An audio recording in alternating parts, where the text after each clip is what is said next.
Guys, good morning.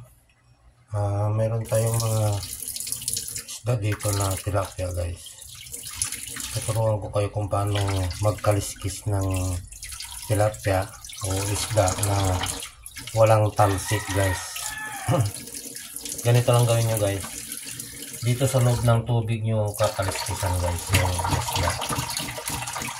Sa ilalim ng tubig guys. Para iwas talsik.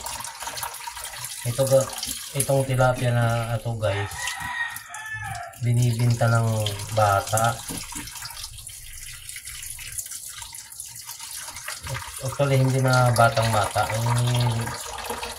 parang nag-aaral pa ng bata na siguro nasa high school. Ito daw nahuli nila daw dun sa fish pond. Ngayon, gawa ng medyo maliliit. Tapos hindi narinisan guys yung isda. Ayaw ko sanang bilhin guys. Gusto lang yung bata yung tinanong ko para mayroon daw siyang pangbaon sa school guys. Gusto ko sana malinisan para hindi na ako maglinis dito sa bahay.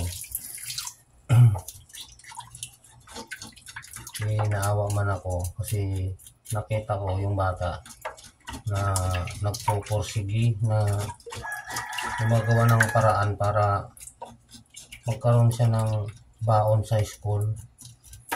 Kaya kahit na hindi siya nalinisan at marunong naman tayo maglinis, bumili ako guys para mayroong pangbaon yung bata. Malilit lang to guys oh.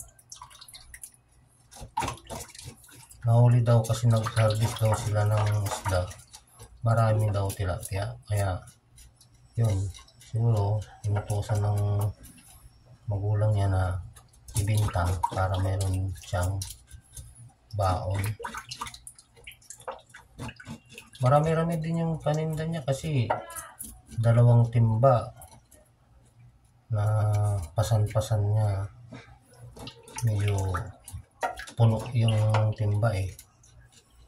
Yan guys, ganito lang guys gawin nyo, ilubog lang dun sa tubig para hindi tumalsik, hindi magkakalat sa lababo at saka hindi kayo matatalsikan guys. Ganitong technique ng pagkaliskis ng isda sa loob ng tubig. Yan. Pag nakaliskisan nyo na, yan.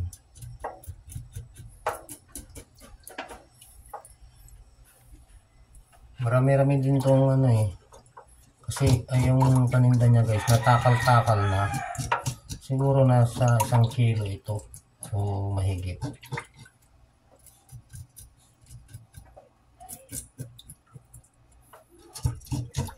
Yan.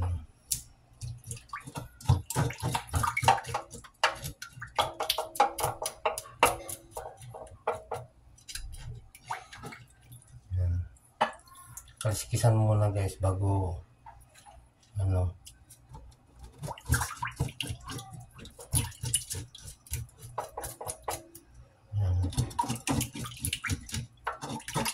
bago tanggalan ng bitoka.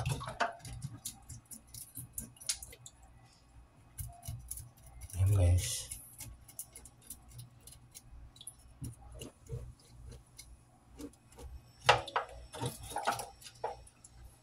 Marami-rami din guys eh.